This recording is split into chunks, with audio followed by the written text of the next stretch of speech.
प्रिय साथियों नमस्कार। मैं संजू कुमारी सरोज आप सभी का सरोज संपदा चैनल में सहृदय स्वागत करती हूँ। आज हम सब रिवीजन फटाफट के अंदर टॉप 10 क्वेश्चंस जो part 2 UGC net education previous year question 2005 से लिया गया है, तो ज़्यादा देर ना करते हुए सेशन को हम सब शुरू करें। प्रश्न एक है, एक छात्र गणित के प्रश्न करते हुए एक प्रश्न पर अटक गया। कुछ समय सोचने के बाद अचानक उसे युक्ति सूझी तथा समस्या हल हो गई। इस प्रकार के अधिगम को कहते हैं। ए सक्रिय अनुबंधन, बी क्लासिकीय अनुबंधन, सी सूझ द्वारा अधिगम, डी श्रेणीबद्ध प्रविधि।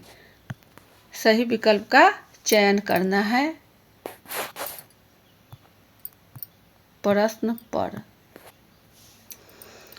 यह सवाल है कि एक छात्र जो है एक गणित के प्रश्न पर वह अटक गया, सोचने लगा कि इसके बाद कौन सी प्रक्रिया होगी, कौन सा प्रोसेस लागू होगा। अचानक उसे एक युक्ति सूझी। क्या सूझी? युक्ति सूझी। यही जो कोहलर द्वारा दिया गया था, तो ये सूझी अर्थात सूझ द्वारा अधिगम। सही विकल्प हमारा होगा सूझ द्वारा अधिगम, ऑप्शन सी। नेक्स्ट क्वेश्चन 12 की ओर। यदि कोई अध्यापक शिक्षण कार्य में अभिक्रमित अधिगम प्रक्रिया का उपयोग करता है तो निम्न में से किसको समायोजित नहीं किया जा सकता? ए छात्रों का सक्रिय प्रतिभानन, बी सूझबूझ पूर्ण अधिगम, सी छात्रों द्वारा उनकी गति के अनुसार अधिगम, डी पुनर्बलन प्रदान करना। सही विकल्प चयन करना है। कोई अध्यापक शिक्षण कार्य में यानी टीचिंग प्रोसेस में अभिक्रमित लीनियर प्रोग्रामिंग प्रोसेस का उपयोग करता है, किसको समायोजित नहीं किया जा सकता? यहाँ कह रहा है नहीं, तो छात्रों का सक्रिय प्रतिभानन। ये जब तक छात्र और शिक्षक सक्रिय नहीं होंगे तब तक शिक्षण कार्य संभव नहीं, ये जरूरी है। छात्रों द्वारा उनकी गति के अनुसार अधिगम, यह भी जरूरी है। पुनर्बलन प्रदान करना, यह भी जरूरी है। लेकिन सूझबूझ पूर्ण अधिगम,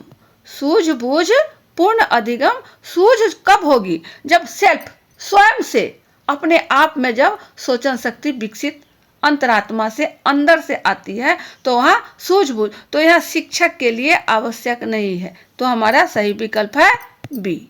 सही विकल्प बी। नेक्स्ट क्वेश्चन 13 हमारा है, निम्न में से शिक्षा के कौन से स्तंभों को समाजशास्त्र से सहारा मिला है? ए ज्ञान के लिए सीखना, बी होने के लिए सीखना, सी करने के लिए सीखना, डी दूसरों के साथ शांतिपूर्वक रहना सीखना। इसमें आपका सही विकल्प है डी।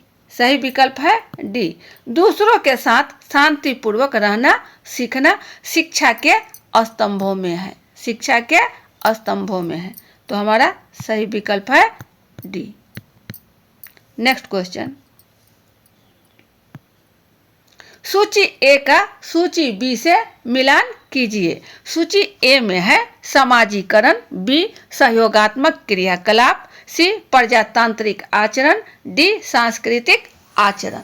तो इसका सही मिलान बी से करना है। समाजीकरण कहाँ से? तो हमें घर से प्राप्त होता है। कहाँ से प्राप्त होता है? तो हमें घर से। समाजीकरण 3 अर्थात ए का 3। बी है आपका सहयोगात्मक क्रियाकलाप। सहयोगात्मक क्रियाकलाप आपको सहयोग कहाँ से? तो विद्यालय से, छात्र से, शिक्षक से हमें सहयोग मिलता है। सहयोगात्मक क्रियाकलाप बी है हमारा विद्यालय। बी विद्यालय अर्थात 2 में। सी है आपका प्रजातांत्रिक आचरण। प्रजातांत्रिक यानी डेमोक्रेसी, तो ये सबसे ऊंचा राज्य। सी अर्थात 4 से। सी हमारा अच्छा, डी है सांस्कृतिक आचरण। सांस्कृतिक आचरण यानी कल्चर कहाँ से, तो हमें गांव से, यानी डी हमारा पांचवा, डी पांचवा। तो ये था हमारा सूची ए का सूची बी से मिलान। नेक्स्ट क्वेश्चन 15 पर है, आधुनिकीकरण का सही अभिप्राय है। ए, विज्ञान और वैज्ञानिक दृष्टिकोण का विकास। बी, जीवन में अधिक आराम भोगना। सी, पाश्चात्य संस्कृति अपनाना। डी, जीवन की राह बदलना। इसमें सही विकल्प का चयन करना है। सही विकल्प हो जाएगा आपका पाश्चात्य संस्कृति अपनाना, ऑप्शन सी, पाश्चात्य संस्कृति अपनाना। आधुनिकीकरण, मॉडर्नाइजेशन, तो हमें पश्चिमी सभ्यता संस्कृति जो है उसको अपनाना ही आज के दृष्टिकोण में आधुनिकीकरण का सही अभिप्राय है। नेक्स्ट क्वेश्चन 16 पर है, ग्रामीण भारत में वर्तमान में सामाजिक स्तरीकरण को निर्धारित करने में अधिक प्रभाव है। ए, परिवार का आकार। बी, सांस्कृतिक रीतियां। सी, भूमि स्वामित्व। डी, राजनैतिक संबद्धता। तो सही विकल्प है संबद्धता। सही विकल्प हमारा हो जाएगा भूमि स्वामित्व, भूमि स्वामित्व, ऑप्शन सी। प्रश्न है कि ग्रामीण भारत में अर्थात गांव में, भारत के गांवों में अभी वर्तमान में सामाजिक स्तरीकरण, समाज में उसका लेवल क्या है, उसका लेवल क्या है। तो जिन लोगों के पास, जिन परिवार के पास भूमि यानी जमीन, लैंड प्रॉपर्टी जितनी अधिक है, जितनी अधिक है उतनी ही उसकी समाज में प्रतिष्ठा है, उसका स्तर उसी पर निर्धारित होता है। यदि किसी के पास कम है तो उसे कम स्तर के लोग समझे जाते हैं। वहीं बहरहाल जिन्हें ज़्यादा मात्रा में जमीन है, भूमि है, लैंड प्रॉपर्टी है, उन्हें भूमि स्वामित्व, उन्हें भूमि स्वामित्व का स्तरीकरण जो है समाज में इसी रूप में दिया जाता है। तो हमारा सही विकल्प सी। नेक्स्ट क्वेश्चन 17 में है, पड़ोसी विद्यालय नीति सफल होगी यदि ए, सभी प्राथमिक विद्यालयों में शिक्षा की गुणवत्ता समान रूप से अच्छी हो। बी, सभी विद्यार्थियों को समान अवसर प्रदान किए जाते हैं। सी, अनिवार्य प्राथमिक शिक्षा लागू की जाती है। डी, प्राथमिक शिक्षा में लड़कियों के नामांकन में वृद्धि होती है। सही विकल्प का चयन करना है। तो यहाँ हो जाएगा पड़ोसी विद्यालय, सभी प्राथमिक विद्यालयों में शिक्षा की गुणवत्ता समान रूप से अच्छी हो, ऐसा नहीं कि कहीं कुछ और कहीं कुछ। इसलिए हमारा सही विकल्प ए की ओर है। सही विकल्प ए, प्राथमिक जो भी विद्यालय हैं उनमें शिक्षा की गुणवत्ता इक्वल होनी चाहिए और अच्छी रूप से हो। तो हमारा सही विकल्प ए। नेक्स्ट क्वेश्चन 18 में है, इनसे किसका निर्धारण मुख्य रूप से संस्कृति द्वारा होता है। ए, सामाजिक साम्य। बी, सामाजिक स्तरीकरण। सी, आर्थिक नुकसान। डी, सामाजिक गतिशीलता। सही विकल्प आपका हो जाएगा ए, सामाजिक साम्य। सामाजिक साम्य के द्वारा ही मुख्य रूप से संस्कृति द्वारा होता है। सामाजिक साम्य का निर्धारण मुख्य रूप से संस्कृति द्वारा होता है। संस्कृति द्वारा सामाजिक न्याय का निर्धारण मुख्य रूप से होता है। ऑप्शन हमारा ए है, ऑप्शन ए। नेक्स्ट क्वेश्चन 19 की ओर है, आरक्षण नीति प्रोत्साहन देती है। ए, सामाजिक समदृष्टि को। बी, अवसरों की समानता को। सी, सामाजिक गतिशीलता को। डी, सामाजिक स्तरीकरण को। इसमें सही विकल्प चयन करना है। तो यहाँ हो जाएगा आपका आरक्षण नीति। आरक्षण जो हमें शेड्यूल कास्ट, शेड्यूल ट्राइब्स एवं ओबीसी, ईबीसी आदि जो एक आरक्षण का लेवल बनाया गया है भारत सरकार द्वारा, जिसमें जो वंचित है, जिन्हें मिलना चाहिए उनके लिए सामान्य अवसर प्रदान किए जाते हैं। तो यह किसमें किसको प्रोत्साहन करता है? तो हो जाएगा आपका सामाजिक सम दृष्टिकोण को।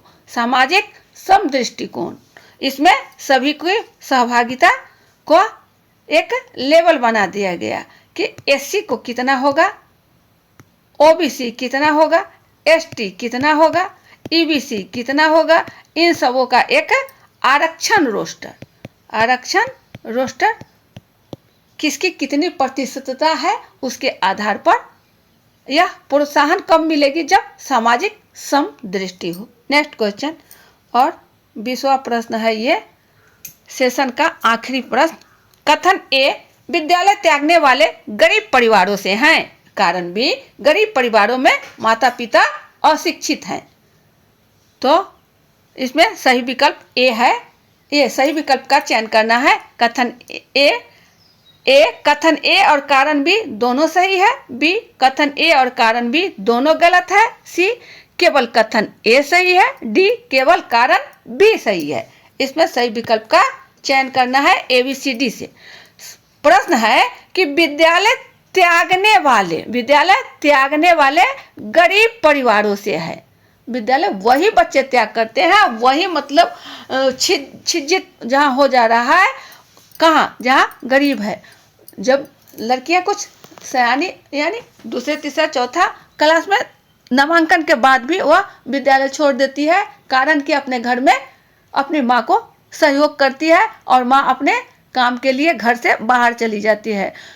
लड़के भी पिता के काम में सहयोग करते हैं। कारण कह रहा है गरीब परिवारों में माता पिता अशिक्षित है। परिवार त्यागने का कारण क्या है? तो वहाँ उनके पेरेंट्स जो है वो अशिक्षित हैं। यदि शिक्षित रहते तो बच्चे को शिक्षित जरूर कराते, लेकिन गरीब के साथ साथ उनके माता पिता जो है अशिक्षित भी हैं। तो हमारा कारण भी सही है और कथन भी सही है। दोनों कथन, हमारा कथन और कारण दोनों सही है। इस प्रकार सही विकल्प हमारा हो जाएगा ए। सही विकल्प ए। कारण और कथन और कारण दोनों सही है। ऑप्शन ए की ओर। Option A. कथन ए और कारण बी दोनों सही हैं। ये थे आपके टॉप 10 क्वेश्चन। आशा है आपको फायदा अवश्य पहुंचाएगा। तो अब देर न करते हुए सेशन को यहीं बाइंड अप किया जाता है। अगले सेशन में पुनः हम सब अच्छे प्रश्नों को लेकर उपस्थित होंगे। तब तक के लिए जय हिंद।